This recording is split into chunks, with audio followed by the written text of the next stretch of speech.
Bonjour et bienvenue au podcast Courageusement Humain, épisode numéro 56. Juste avant de vous parler de l'épisode, je veux juste vous dire un gros merci d'être là. Merci de prendre le temps de partager, de nous écrire. Et à partir de n'importe laquelle des plateformes où vous nous écoutez actuellement, je vous invite à vous abonner pour ne manquer aucun épisode. Et surtout, ça nous aide à faire connaître le show, comme on dit en bon québécois. Aujourd'hui, deuxième partie de la conversation avec Pascal Dufresne. Si vous n'avez pas entendu la première partie, je vous invite à faire pause et à retourner à l'épisode 55 parce que Pascal nous parle de comment on est arrivé à écrire le livre « Oser être vrai dans un monde faux ». Et aujourd'hui, dans l'épisode d'aujourd'hui, nous allons parler des 8 étapes qui mènent à une vie authentique. Alors, sans plus tarder, je vous invite à venir avec moi dans l'espace où j'étais, il y a quelque temps, en pleine conversation avec Pascal Dufresne. À tout à l'heure.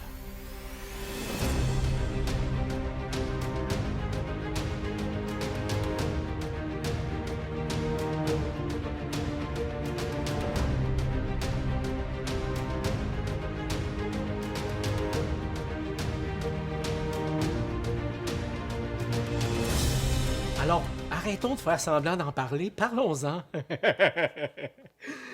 Euh, Oser être vrai dans un monde faux, comment se libérer des conditionnements et répondre avec courage à l'appel de l'authenticité.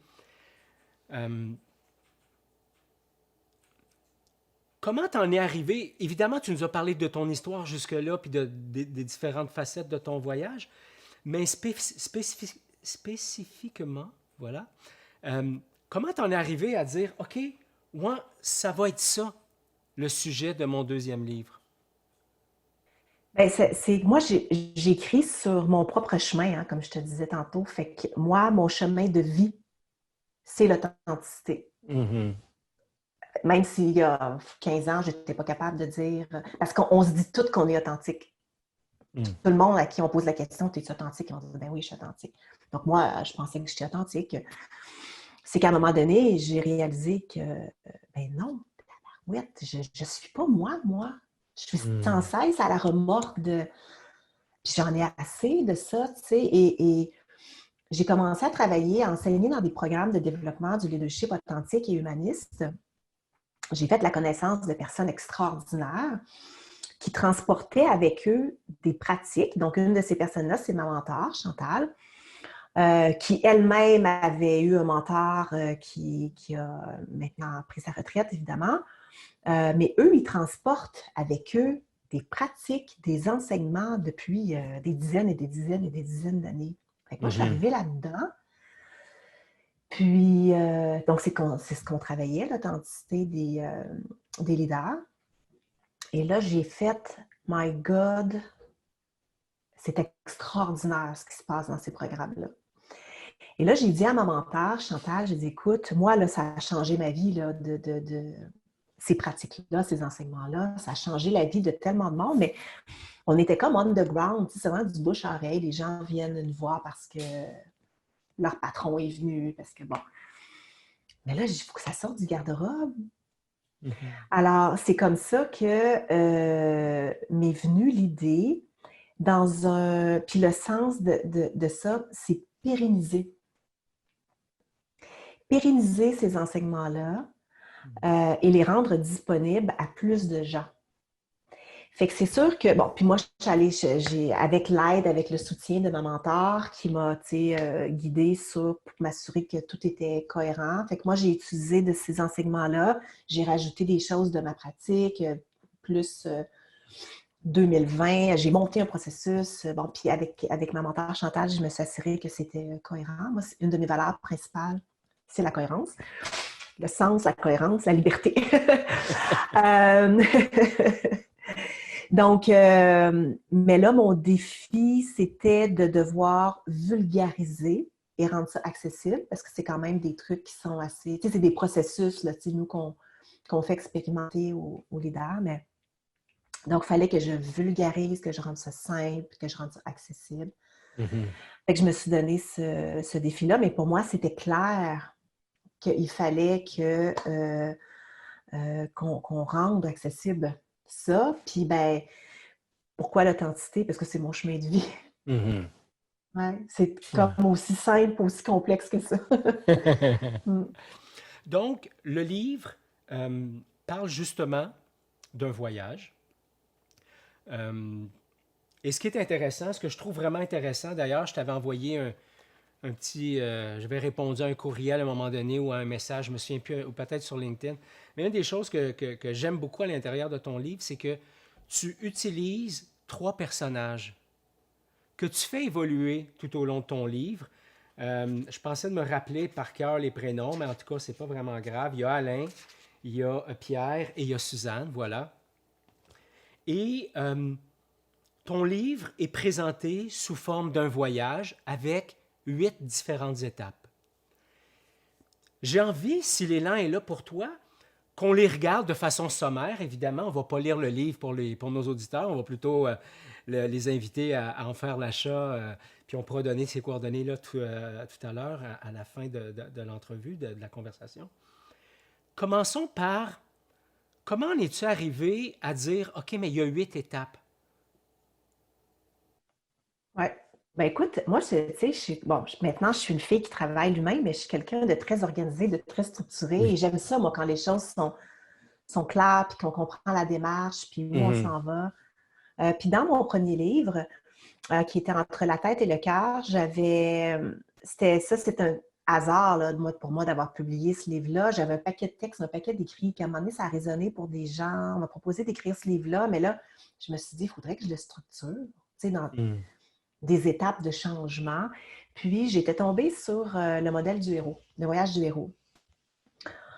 Et quand j'avais fait le lien avec le voyage du héros de Campbell et notre développement humain, je me suis dit, mais mon Dieu, c'est ça. C'est quand on vit un voyage, puis c'est pour ça que j'utilise souvent ce terme-là, c'est comme un voyage initiatique. Là. C'est comme les voyages qu'on voit quand un héros dans un film ou dans un jeu vidéo, peu importe. Là, c'est les mêmes voyages de notre quête. Mhm. Là, ça avait fait un petit bout de chemin. Puis j'avais vu aussi que certains praticiens du développement de la personne utilisaient ce modèle-là. Fait que c'est ça qui m'a inspirée dans mon premier livre. Puis j'ai repris dans mon deuxième livre. Bon, mais ça va ressembler encore à ça. Je les ai revus un petit peu pour les appliquer là, au principe de l'authenticité. Mhm. Euh, Puis pour moi, c'est les 8 grandes étapes que l'on traverse quand on fait un voyage comme celui-là. Fait que, bon, Mhm. s'il y en avait eu 9, j'en aurais mis 9. Mais à mon avis, c'était les 8 étapes que l'on traversait. C'est comme Ouais, les balises. Mm. absolument. Alors, j'ai un super graphique là, devant moi. Euh, et tu sépares le voyage en deux voies. Il y a la voie du réactif, dont tu nous as parlé un petit peu tantôt, et il y a le sentier du créatif. Si tu nous plaçais un petit peu l'espace, peut-être d'une façon un peu plus formelle par rapport à qu'est-ce que c'est la voie du réactif et qu'est-ce que c'est le sentier du créatif pour qu'après ça, on puisse peut-être marcher les 8 étapes ensemble. Oui, parfait. Donc, sans y aller de façon trop pédagogique, mais quand même, il y a Robert Keegan, qui est un professeur à la retraite de l'Université Harvard, qui a étudié les stades de conscience humaine. Moi, c'est un de mes modèles référentiels de base. Donc, l'humain traverse des stades de conscience. Avant, on pensait que l'enfant évoluait selon des stades, mais qu'une fois arrivé à l'âge adulte, ça s'arrêtait là. Maintenant, on sait que l'humain aussi grandit, Hmm. évolue selon des stades de conscience. Alors, quand on entre à l'âge adulte, suite à l'adolescence, on entre dans ce stade de conscience qui est un stade réactif.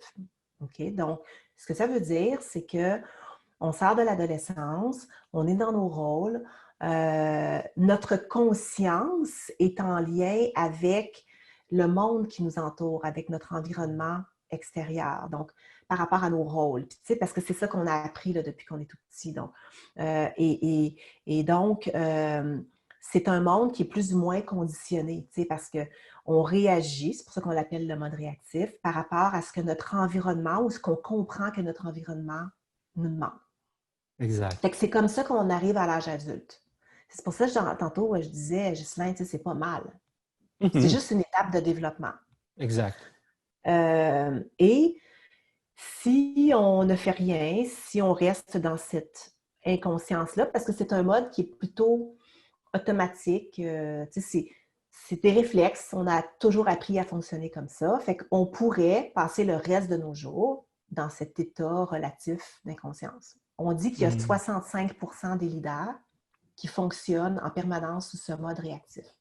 Ça, c'est des données qui viennent du Leadership Circle, c'est l'organisme avec lequel je travaille. 65%. Et il y a 65% des humains qui fonctionnent dans ce mode réactif. Mhm. Bon. Alors, à un certain moment donné, il arrive quelque chose dans notre vie qui nous fait nous éveiller. Alors là, on passe de l'inconscience relative à la conscience. Et c'est ça le passage du réactif au créatif. Mhm. Et ce qui nous fait nous éveiller, il faut d'abord prendre conscience qu'on dort, qu'il y a des parties de nous qui Qui dorment. sommeillent. Donc, c'est ça. Et souvent, comme on disait un petit peu plus tôt, ça va être à travers soit un événement positif, mais ça peut être aussi à travers une crise. Il y en a qui vont dire, je suis tombée malade, mon conjoint est tombé malade, j'ai perdu mon emploi, peu importe.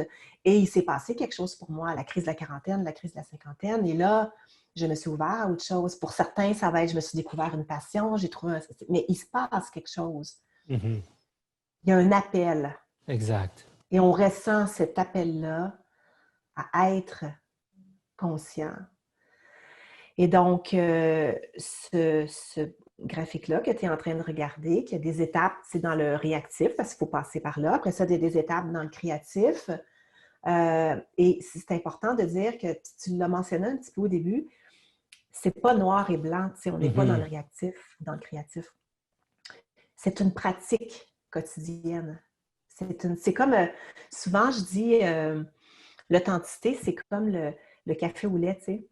Fait que là, il y a une certaine quantité de lait, puis il y a une certaine quantité de café. Fait que là, au début, quand tu commences ta pratique, il y a moins de café, mais plus que tu développes ta pratique, plus que ta proportion de café augmente, puis ta proportion de lait diminue. Fait que c'est la même chose pour le réactif et le créatif. C'est plus on avance dans notre parcours, plus l'énergie réactive qu'on déploie va être petite. Ça ne veut pas dire qu'il n'y en a plus, parce qu'on va toujours réagir, être dans des stratégies Mhm. réactives, parce qu'on est humain, hein?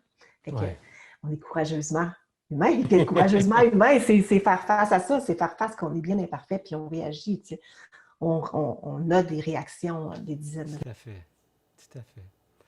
Donc, c'est passer, le voyage des étapes, c'est l'art de passer d'un mode où je réagis au monde extérieur, à mon contexte, à l'environnement, à, en contact avec ça, je fais plutôt le choix de me créer de façon un peu plus volontaire, plus consciente, et je suis moins en réaction, je suis plus dans la création et dans l'action consciente.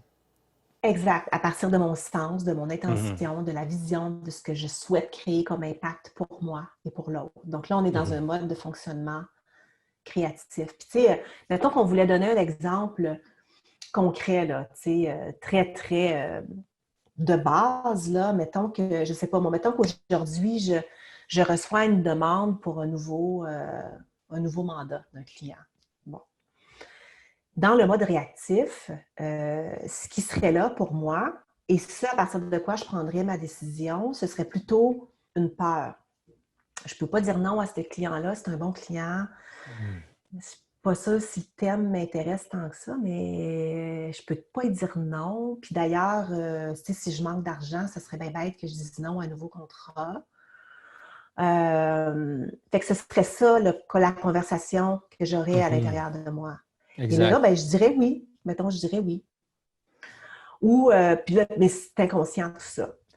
Donc, on ajoute de la conscience là-dedans, on ajoute du sens là-dedans, on ajoute de l'intention là-dedans. C'est comme, OK, attends une minute. Je reçois la demande du client, arrêt sur image. au nom de quoi j'ai envie de prendre cette décision-là? Mhm. C'est aligné avec ma mission, ce mandat-là? C'est-tu quelque chose que j'ai envie de faire? Est-ce que ça me procure du plaisir quand je fais ce genre d'affaires-là? Et je vais prendre ma décision au nom de ça. Je vais peut-être dire oui ou non quand même, là, c'est pas le résultat qu'on regarde, mais c'est le processus de choix conscient que j'ai fait. Donc, c'est ça, en fait, c'est un exemple un peu banal, mais ça Ouais. représente les deux, euh, les deux façons de faire des choix. Mhm. Absolument. Et ce que j'aime, c'est que c'est très concret. Et c'est tout simple, mais en même temps extrêmement concret, où dans un mode, je réagis à une pulsion qui est basée sur des peurs, sur des automatismes, et de l'autre côté, j'ai la possibilité d'être conscient que ces peurs-là, ces automatismes-là sont là, sont activés actuellement, et qu'en même temps, j'ai envie de prendre du recul par rapport à ça et ajouter du sens, de l'amour, de la cohérence, de la liberté, comme tu mentionnais plus tôt. Exact. Donc, Puis moi, une OK. dualité aussi, tu sais, souvent, Oui. Ghislain, on part dans un dilemme, puis là, on dit, Mhm. bon, je vais-tu garder ma job ou pas? Je vais-tu rester avec mon chum ou pas? Je vais-tu accepter ce mandat-là ou pas? Fait qu'on est dans une question qui nous amène dans une dualité. Puis là, on tergiverse là-dedans, puis il y a un petit peu, tu sais, un petit peu pour le oui, un petit peu pour le non. Puis là, on est pris là-dedans dans cette dualité-là. Mais quand la question change, OK, bien, qu'est-ce que je veux créer pour moi? Au nom de quoi Mhm. j'ai envie de faire ce choix-là? C'est quoi mes besoins à moi là-dedans? Ouais. Ouh, là, la question change. De quoi j'ai besoin dans ma vie professionnelle? De quoi j'ai besoin dans ma vie amoureuse? De quoi j'ai besoin dans... Tu sais, là, on est ailleurs. Ouais, tout à fait. Ouais. Et d'ailleurs, pour moi, ça en est un signe que j'utilise quand je m'observe et que je vois que je suis coincé entre deux options. Je réalise que je retourne dans le pattern du petit gars qui était correct ou pas correct, qui était aimé ou pas aimé, qui était adéquat, pas adéquat. Et dans ces moments-là, Pascal, je suis tout blanc ou tout noir. J'ai aucune nuance. Il y a pas de 50 nuances de gis. c'est pas, c'est pas présent. Alors, on est donc à l'entrée euh, de la réaction, hein, de la partie plus réactive. Euh, Première étape, tu nous parles de la vie familière qui fait référence à, ben finalement, c'est le BABA, c'est la vie de tous les jours comme depuis qu'on est tout petit. Et quelque part dans ce chapitre-là, tu nous présentes, entre autres, le jeu. Tu parles des différentes postures physiques, mentales, le soi, etc. Et tu fais référence au jeu qui semble, dans ce voyage-là, avoir un rôle assez important à jouer. Qu'est-ce que c'est le jeu? Bien, d'abord, moi, ce qui est important de comprendre pour les gens dans ce chapitre-là, c'est que nous avons parfois l'impression d'être en maîtrise de nous-mêmes, mais c'est une des dimensions de notre personne qui va Mhm. être au volant. Le mental peut être, hein, puis on le voit là, souvent, le mental peut nous emmener. Donc, on est composé de plusieurs dimensions. Donc, le physique, le mental, le monde émotionnel. Et il y a le soi, qui est tout le spirituel, les valeurs. Et donc, si on est vraiment en maîtrise de nous-mêmes, on est à la place du jeu. C'est là qu'on Mhm. est en maîtrise de notre personne entière et qu'on a une vue sur tout ce qui se passe dans toutes les dimensions de notre personne. Donc, on est vraiment comme à notre tour de contrôle, Mhm. au lieu d'être pris dans une des dimensions, soit perdu dans l'action, dans le physique, ou soit totalement emporté par l'émotif, ou soit totalement dans le mental. Fait que on est à une place où on a une vue de ce qui se passe, et ça, ben, c'est la conscience, hein, c'est la conscience de soi et de Exact. toutes nos parties. Mhm. Donc, ça, c'est notre première étape. Évidemment, il y a les histoires de nos trois acolytes qui nous suivent tout au long du parcours. Ce qui est super intéressant aussi dans le livre, Pascal, c'est que tu commences tes chapitres avec l'histoire de ces gens-là.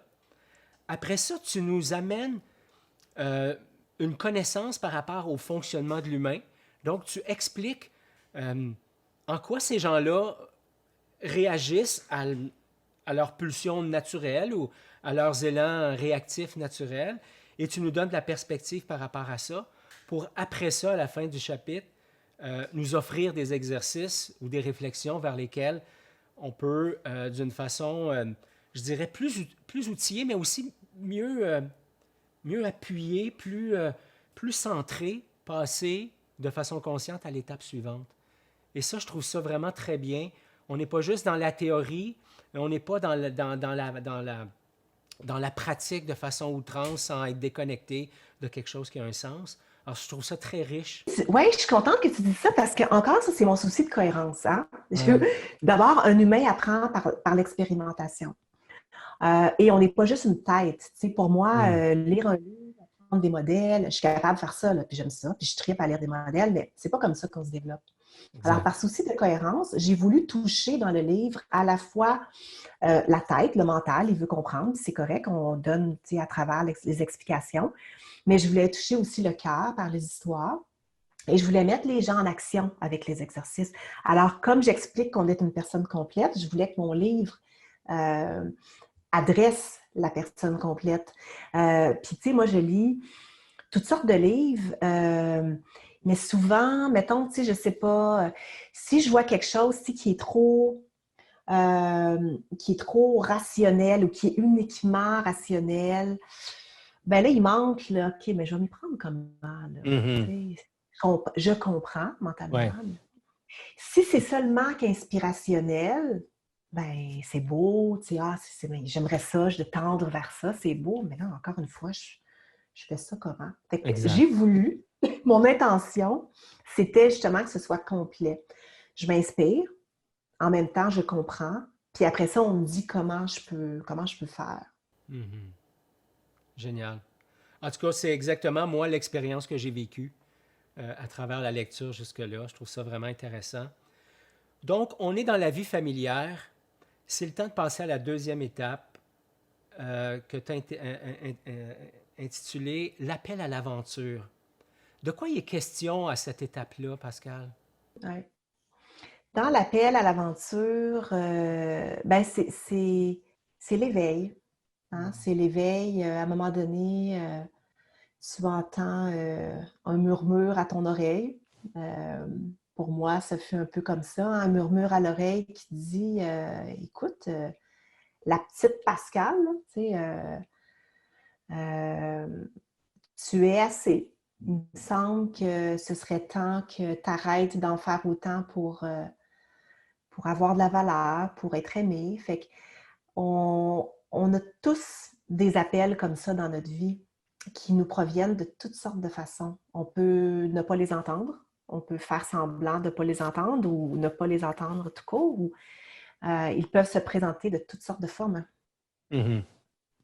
Oui, tout à fait. par une lecture, par quelqu'un avec qui on va connecter. Mais il y a un message pour nous là-dedans. Et si on l'écoute, ben c'est ça le début de l'aventure. Mhm. Donc, c'est une invitation à être qui on est, une invitation à être au fond. Mhm. Ouais, c'est ça. Dans le fond, c'est ça le lien entre l'appel à l'authenticité et l'appel de l'aventure. C'est que marcher vers son authenticité, c'est une forme d'aventure en soi. C'est ça l'aventure, Oui, ouais. C'est ça ouais, tout à fait. l'aventure. Puis c'est des appels, tu sais. Mon livre présente une boucle d'un voyage, mais on en a plusieurs dans une vie. Fait que tu sais qu'une fois qu'on ferme le livre et qu'on on finit une boucle, ben il y a peut-être un autre voyage dans quelques mois qui va recommencer. On va entendre un autre appel, puis ça va être autre chose. Tu sais, moi, j'ai fait plusieurs boucles de Mhm. développement là, dans ma vie. Absolument. Puis quand tu arrives au bout, tu fais comme Ah, c'est bon, tu sais, je suis une personne différente, j'ai bien travaillé, je dois être arrivée à quelque chose, puis pouf, il y en a un autre, il y en a un autre qui recommence. Tu sais, c'est un voyage Oui, sans fin. Tu sais. Ouais. absolument. Absolument. Euh, donc, ensuite de ça, on se dirige à l'étape numéro 3, qui est les rencontres de vie des guides et des mentors. Euh, j'ai envie de te demander, puis je te ramène dans ton histoire perso, si tu veux, Pascal. Quelle a été la rencontre la plus significative pour toi dans ton parcours ou dans tes différents voyages? Hmm. Ben, j'en ai évidemment plusieurs, mais Je m'en doute bien. ouais, c'est ça, mais il y en a une là, qui montre vraiment significative pour moi. Puis je vous parlais de ma mentor Chantal un petit peu plus tôt, puis Mm. c'est quelque chose que je lui ai partagé récemment. Moi, j'ai été élevée dans l'exigence, les religieuses, une famille très traditionnelle, l'armée. Fait que pour moi, grandir, ça voulait dire être dans l'exigence. Donc, il y a une exigence, puis tu grandis, puis tu évolues. Et ce que j'ai appris aux côtés de Chantal dans le développement, nous on fait du développement des leaders ensemble, puis elle, comme c'est ma mentor, ben moi je me développe à ses côtés. Puis à un moment donné, là, Ghislain, ça m'a frappée, puis j'y ai partagé ça. J'ai dit ce que j'ai appris avec toi, c'est d'évoluer dans l'amour et la bienveillance. Mm. Puis ça me touche encore juste d'en parler parce que pour moi, c'était quelque chose qui n'existait pas. Et donc, je viens d'apprendre qu'il est possible de grandir, d'évoluer dans l'amour et la bienveillance. Et maintenant que j'ai appris ça, moi, je peux offrir ça Mhm. aux gens, de les accompagner à évoluer, à grandir dans l'amour et la bienveillance et non pas dans l'exigence. Écoute, ben, tantôt on parlait de posture. Pour moi, ça a été une révélation. Là. Pour moi, c'est comme ça que ma posture s'est mise en place dans mon accompagnement. Absolument. Oui, et ça me ramène dans ma propre histoire, puis je ne veux pas m'accaparer tout ça, mais ça me fait prendre conscience, Pascal, qu'il y a plusieurs voyages jadis qui se sont amorcés par une période de contraction, par une période de souffrance, par un choc émotif grand. Euh, la mère de Cédric qui quitte la maison pendant que lui a 18 ou 24 mois. J'ai la garde complète d'un enfant. Je suis heureux de l'avoir et en même temps, je suis comme estomaqué et j'ai un premier voyage. Après ça, une autre rupture, etc. Et je réalise que récemment, dans les dernières années, j'entreprends des voyages qui ne sont plus initiés par une grande souffrance, mais qui sont initiés par un désir d'apporter, je vais dire ça dans mes propres mots, là, mais d'apporter un peu de lumière dans ces parties sombres qui m'accompagnent. Et j'ai l'impression que c'est de ça dont tu parles quand tu dis, à côtoyer Chantal, j'ai réalisé que dans le fond, ça pouvait être un chemin d'amour et de bienveillance. Exact. Et ce que je t'entends nommer, ben oui, c'est la voie, ça, du stade de conscience créative, Mm. d'être capable d'évoluer, de grandir à travers le sens que l'on accorde à notre développement, à notre désir d'être plus libre, d'être plus heureux, d'être mieux. Mm. Exact. Juste avant d'aller dans le monde créatif, il nous reste une dernière étape dans le monde réactif qui est l'étape de la crise. On en a parlé à maintes reprises, mais si tu nous résumais un petit peu l'essence, l'idée de cette étape-là. Ouais. Ben, la crise, c'est l'étape du chaos. Quand vous allez lire le chapitre de la crise, vous allez remarquer que l'histoire de chacun de nos protagonistes se termine par une question fondamentale. Mhm. Donc, Tout par à fait. exemple, notre Alain va dire je me sens vraiment pris pour acquis parce que lui, c'est le gars qui est plutôt au service, c'est le bon gars. C'est moi qui a causé ça. Notre Suzanne qui va dire qu'est-ce que ça va me prendre pour m'arrêter, mais de quoi j'aurai l'air si un jour j'arrête d'en donner autant. Alors, Mhm. chaque personnage a sa question fondamentale. Puis la crise, c'est ça, c'est qu'à un moment donné, on a notre question fondamentale. Et là, ben, c'est le chaos total parce qu'on réalise que tout en quoi on croyait jusqu'à maintenant, toutes nos croyances, nos convictions ne tiennent plus la route. Comme moi, tantôt, je disais, ma question fondamentale, c'était comment je peux en faire moins et avoir de la valeur. Mais jusqu'ici, j'ai cru qu'en faisant beaucoup, j'avais de la valeur. Donc, tout ça prend le bord. Alors, dans ce chapitre-là, on explore toutes ces stratégies réactives-là qu'on a mis en place, justement basées sur ces croyances-là. Fait que là, à ce chapitre-là de la crise, on ouvre le capot du char, puis on va voir dans la dynamique humaine, OK, tous les comportements que j'ai, là, qu'on dit qu'ils sont conditionnés, là, ben, c'est quoi? Puis ça vient d'où? Puis ça ressemble à quoi? Exact. Pour après ça, être capable de passer vers autre chose. Hmm. C'est un Donc, gros c'est une chapitre, étape. celui-là. Oui, tout à fait, parce que c'est l'étape qui mène à l'étape suivante, qui est l'entrée dans le monde créatif, qui est l'étape du seuil. Et sans la crise, le déplacement ou l'avancement vers l'étape du seuil est pratiquement impossible. Oui, c'est ça, parce que rendu au seuil, là, il n'y a plus de retour en arrière. Hmm. Là, on commence à voir qu'il y a autre chose de possible. Et là, on commence à voir que d'abord, oui, il y a un sens pour moi qui est là. Wow, comme individu, j'ai des besoins. Fait que Mhm. j'explore ce thème-là, qui est évidemment, toi aussi, tu es un adepte de la Oui, CNV, alors c'est un thème fondamental. absolument. Donc, j'aborde ça dans ce chapitre-là. Attends une minute, moi, comme personne, j'ai des besoins. Wow, OK, ben, puis tu sais, les gens, souvent, ils disent à tort, ben, si je réponds à mes besoins avant ceux des autres, tu sais, c'est égoïste, hein? On a toutes sortes de croyances comme ça, mais donc, mais on doit s'occuper de nos besoins pour être capable d'avoir une vie qui est riche, hein? Puis Ouais. pas être pris dans ces tensions intérieures. Donc, ça, c'est beaucoup le but du chapitre. On ouvre, là, on ouvre sur, OK, bien, si on va être moins dans le réactif, on va où? Ben, c'est dans ce chapitre-là qu'on. Puis après ça, Mhm. ben là, il n'y a pas de retour en arrière parce qu'on commence à goûter de plus en plus à ce que c'est de vivre de façon authentique. Puis plus on y goûte, plus qu'on fait comme ah, wow, tu sais, ça goûte bon, j'en veux plus, tu sais. Fait que Ouais. là, on est dans l'expansion à partir de là. Ah, tout à fait. En fait, pour moi, ça a été le moment où j'ai arrêté d'écrire sur l'ardoise. En fait, j'étais même pas conscient que j'écrivais sur l'ardoise. Mais dans le monde réactif, moi, à la base, je suis quelqu'un qui en fait jamais assez pour être apprécié. Je suis un super performant. J'ai fait des excès dans le sport parce que je pensais que c'était comme ça que j'allais exister à travers le regard de l'autre qui dure une fraction de seconde, qui est impressionné parce que tu viens de courir un marathon hier puis tu en as couru un autre aujourd'hui. Tu sais. Mais à partir de ce moment-là, quand j'ai commencé à découvrir que j'avais des besoins, parce que j'utilisais le mot j'ai besoin à outrance, mais qui était dénué de sens, en tout cas de sens en façon dont Marshall Rosenberg en CNV en parle.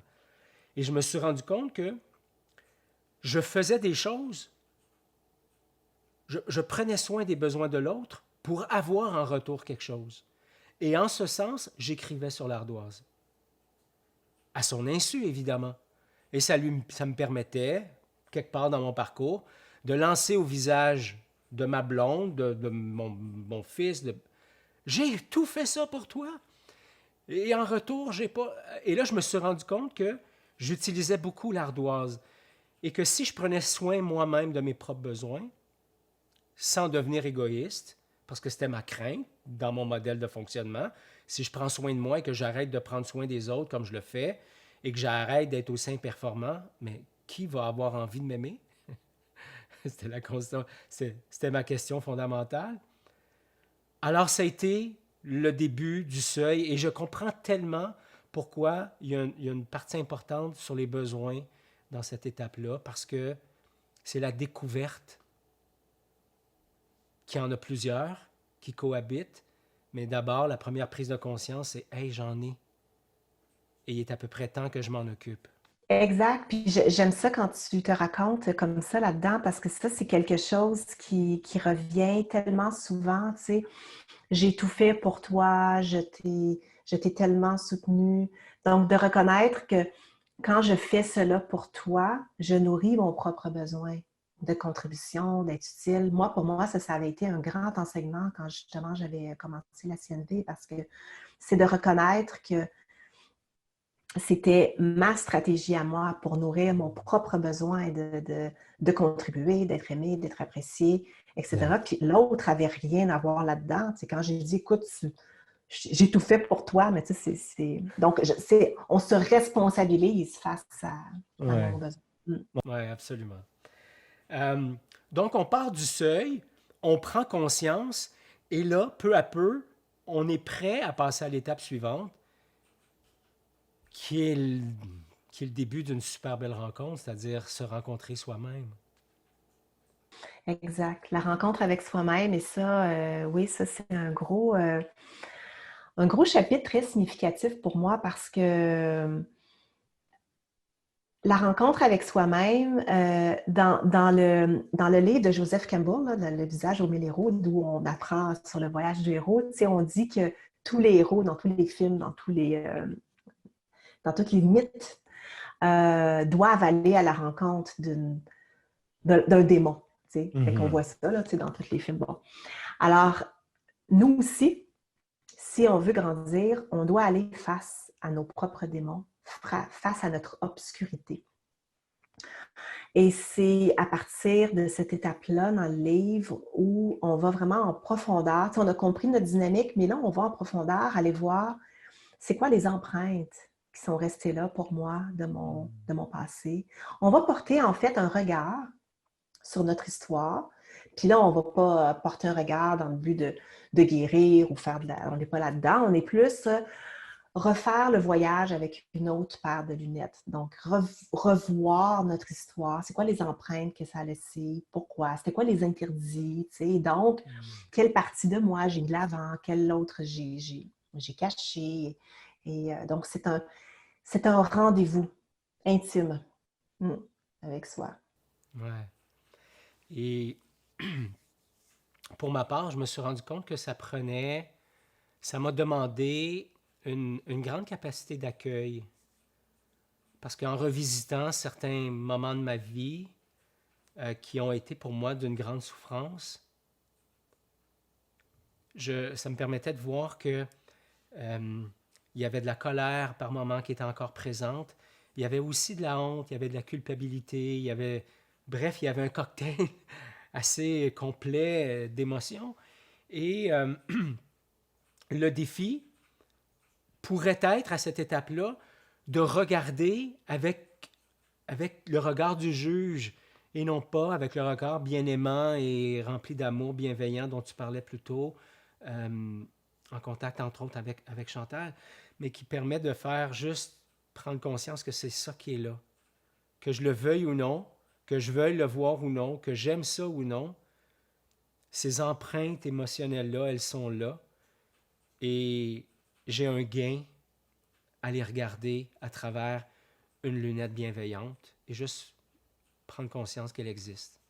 Oui, et même si le but n'est pas, tu sais, la guérison, on n'est pas dans de la thérapie, mais il y a une guérison qui se fait, en tout cas pour moi, il y a une guérison qui s'est faite euh, quand j'ai pris cette posture bienveillante, parce que mon juge est très, très fort. Moi, j'ai donné un nom à mon juge. Je l'appelle la mère supérieure. Tu sais, puis des fois, j'ai des conversations avec elle. Tu sais, puis là, je dis là, non, c'est pas le temps d'apparaître. Là, j'ai pas besoin de toi en ce moment. Tu sais. Fait que notre juge est très, très, très fort. Mais pour moi, de regarder mon histoire avec de l'amour, avec la bienveillance, ça a amené de la guérison. Pour moi, pour ma relation aussi avec ma maman biologique, tu sais, ça, ouais, ça a amené beaucoup d'amour, en tout cas entre nous deux. Mhm. Et ça a amené aussi beaucoup d'amour pour moi. Puis à la petite fille, ça a sécurisé la petite fille à l'intérieur de moi, qui était encore très insécure par rapport à l'abandon. Euh, donc, il y a une guérison qui s'est effectuée, même si c'était pas ça l'intention. Absolument. En fait, c'est ça, c'est que ce que je trouve intéressant, c'est qu'avec le regard bienveillant, le regard aimant que je pose sur moi, j'arrête d'être à la recherche de l'atelier, de la fin de semaine, du séminaire qui va réparer quelque chose qui est brisé. Et, et ça m'arrive encore de me voir comme étant brisé, en toute franchise. Et dans ces moments-là, ce que je prends conscience, c'est que je ne suis pas en train de me regarder à travers une lunette bienveillante, mais je suis encore dans un vieux réflexe qui consiste à être quelque chose pour avoir quelque chose. Et tu Ouais. as tellement raison quand tu dis ça. Moi, ça résonne beaucoup parce que dans le milieu corporatif, c'est un peu ça. Hein. C'est comme, hop, on a quelqu'un qui ne fonctionne pas assez bien. Hop, on fait un plan de développement. Puis, hop, peux-tu nous l'arranger puis le rendre plus efficace? Ouais. Mais Donc, c'est un peu ça aussi. Puis ça, encore une fois, il ne faut pas se blâmer pour ça. C'est ce qu'on a appris. On n'est pas assis ci, on n'est pas assis ça. Il faut s'arranger, il faut devenir comme ci, comme ça. Mais pour moi, c'est ça, l'amour de soi, c'est de voir que ben, je suis assez. Mhm. Absolument, je suis assez. L'étape suivante, l'étape numéro 7, on appelle ça, en fait, tu as appelé ça l'épreuve finale. Oui, oui. Qu'est-ce que c'est? Mais tu sais, c'est ça, encore une fois, hein, dans notre film, là, où notre super-héros, il y a toujours la bataille finale avec bon, que notre héros va gagner pour être capable de récupérer son trésor à la fin. Mais l'épreuve finale, c'est que notre voyage arrive à sa fin et là, on va être mis face à de nouveaux défis où on va pouvoir expérimenter tous nos apprentissages. Parce que oui, on a appris des choses, mais là, après ça, il faut être capable d'avoir des changements qui sont durables. Donc, on va être face à de nouveaux défis. Comme par exemple, tu sais, pour moi, ben, à partir du moment où j'ai commencé à travailler davantage aligné sur mon sens, sur ma mission, j'ai eu des épreuves finales, j'ai eu des moments où j'ai été mis au challenge, où j'ai dû avoir à me repositionner professionnellement, des grosses épreuves. Là. Tu sais, on a toujours des petits challenges quotidiens, mais souvent, ce que je remarque, c'est qu'il y a une grosse épreuve où là, on est replongé exactement dans notre dynamique de fond, dans notre Mhm. enjeu, et que là, ben, c'est une façon de dire « Wow, je suis passée à autre chose. J'ai appris quelque chose là-dedans. Voici les apprentissages que j'ai faits là-dedans qui font que maintenant, je peux agir différemment. » Parce que, puis c'est important de dire que notre dynamique de fond, si on est plus du genre à se conformer, plus du genre à se protéger, etc., on s'améliore, il y a davantage de comportements créatifs, mais notre dynamique de fond demeure notre dynamique de fond. Mhm. On va toujours rester avec cette dynamique de fond dans laquelle on va peut-être rester pris moins longtemps, on va se voir aller, on va être capable d'en sortir plus vite, mais ça reste toujours. Fait qu'il y aura toujours des défis à ce Tout à sens-là. fait. Des petits... Mhm. Et de là, on arrive à l'étape finale qu'on appelle le trésor et la renaissance. Ouais, ouais. Là, ben, puis le modèle, hein, c'est un rond, hein. Fait que c'est comme on part de notre vie familière, on fait le voyage, puis on revient. Dans le fond, c'est comme on revient au cœur de nous-mêmes dans une nouvelle vie. C'est comme le retour du héros dans son milieu avec son trésor et tout ce qu'il a acquis. Donc, on retourne maintenant dans une vie familière, mais avec de nouvelles postures, de nouvelles connaissances. Et le trésor, pour moi, ben, cette renaissance-là, c'est la liberté, mais pas n'importe quel type de liberté, c'est la liberté intérieure. C'est pas la Mhm. liberté de dire je peux faire ce que je veux quand que je veux. C'est une liberté intérieure. Je suis Tout à fait. libre d'être. Mm. Mhm. Donc, on a couvert le voyage au complet. Ça a été vraiment agréable. Ça m'a permis d'être en contact avec toi, Pascal, et de voir toute la cohérence et tout l'alignement, et en même temps toute la transformation qui est possible à travers le livre, euh, que je recommande chaudement. Ça a l'air un petit peu stagé, là, mais ça vient vraiment du cœur. Et ce que j'aime, c'est que la conversation que j'ai avec toi ce matin, Pascal, me permet, en fait, ça nourrit la partie de moi qui est visionnaire, qui a besoin de voir au loin, qui a un grand besoin de sens, qui a besoin de se déployer dans une direction, puis pour une raison, puis dans le but d'avoir une certaine forme d'influence. Euh, j'ai l'impression que je suis en train de côtoyer une bébite qui fonctionne un peu de la même façon aussi. Pascal, juste avant qu'on mette tout ça en marche, on a échangé un petit peu. Et tu m'as dit, Ghislain, on s'apprête bientôt à mettre sur pied une communauté de leaders humanistes. Et je m'en voudrais de mettre un terme à notre conversation sans en avoir parlé. Et je fais juste nommer ça, je regarde tes yeux qui s'illuminent, ton sourire et tout ça. Donc, ce que je reçois, c'est à quel point c'est important pour toi, cette communauté-là, que ça te permette de servir et d'honorer le sens de tout ça.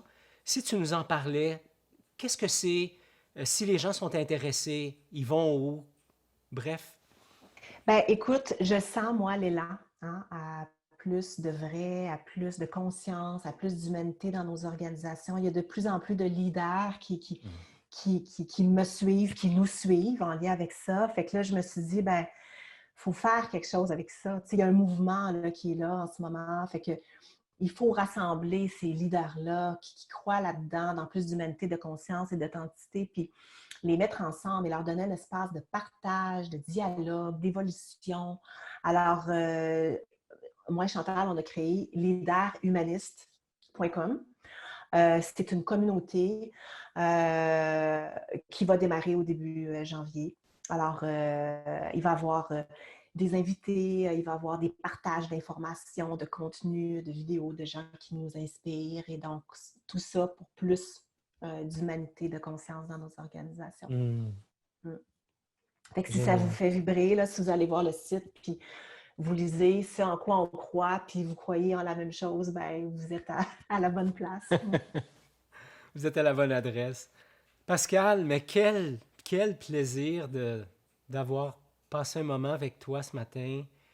Euh, j'ai senti à travers les échanges, j'ai senti, mais surtout à travers les échanges, à travers le livre, on peut, en tout cas, moi, je me disais, OK, c'est assurément quelqu'un qui est tourné vers l'humain, etc. Je le voyais dans le livre, mais en toute honnêteté, j'ai lu des livres d'auteurs qui me disaient ou qui me teintaient d'une certaine façon à l'écrit et au contact m'amenaient dans une autre réalité, dans un autre monde qui n'était pas aussi sexy et joli que le monde qui avait été décrit dans le livre. Je prétends pas que tout ce que tu nous présentes est toujours beau et sexy et adéquat. Je suis convaincu que tu as tes moments sombres, toi aussi, mais oui. Mais ce que je trouve vraiment riche de sens pour moi et qui me nourrit beaucoup dans la relation que j'ai avec toi ce matin, c'est comment tu t'es amené avec beaucoup de bienveillance, mais aussi avec beaucoup d'authenticité. Euh, j'ai eu l'impression d'avoir accès à, à toutes ces différentes parties de toi, avec beaucoup d'humilité, beaucoup de vulnérabilité, beaucoup d'authenticité.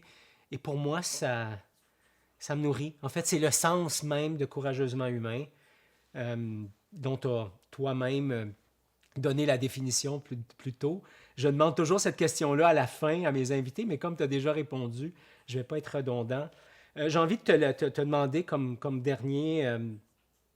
dernière question, au-delà de la communauté des leaders humanistes, si les gens avaient envie d'entrer en contact avec toi, si les gens ont envie de te suivre, et les gens qui sont sur YouTube voient à l'écran actuellement, mais pour les autres, si on pouvait leur dire, ceux qui nous écoutent sur le podcast, comment on peut te rejoindre? Ben, il y a plusieurs façons. J'ai aussi une chaîne YouTube où je mets des vidéos de temps à autre, pascaldufresne.com, donc c'est mon site à moi, et leadershipinspire.ca, c'est là où il y a nos programmes de développement de leadership humaniste à mon associé, mentor et ami, Chantal et moi. Alors, Facebook, LinkedIn, on est partout. Et je tenais à te remercier aussi, Ghislain, pour cette invitation. Moi aussi, écoute, je te retourne, tu me voles les mots de la bouche, mais une grande qualité d'humain que tu es, avec qui j'ai eu la chance de connecter aujourd'hui, et d'une grande générosité aussi, d'offrir ces espaces-là de partage. Donc, grande générosité. Fait que merci énormément. Écoute, merci de le nommer. Je, En tout cas, c'est comme ça que mon élan de service s'installe. Et puis, ça me met, ça me permet, je vibre actuellement, je me sens bien. Alors, j'ai la certitude que je suis à la bonne place. Pour le reste, la vie, euh, la vie me garde déjà beaucoup. Et merci pour toi, pour ta présence ce matin. Au plaisir de faire autre chose, de se recroiser ailleurs. Et sait-on jamais, peut-être de faire ça en live pour que je puisse te serrer dans mes bras et te faire un beau câlin. Merci beaucoup, Pascal. Merci.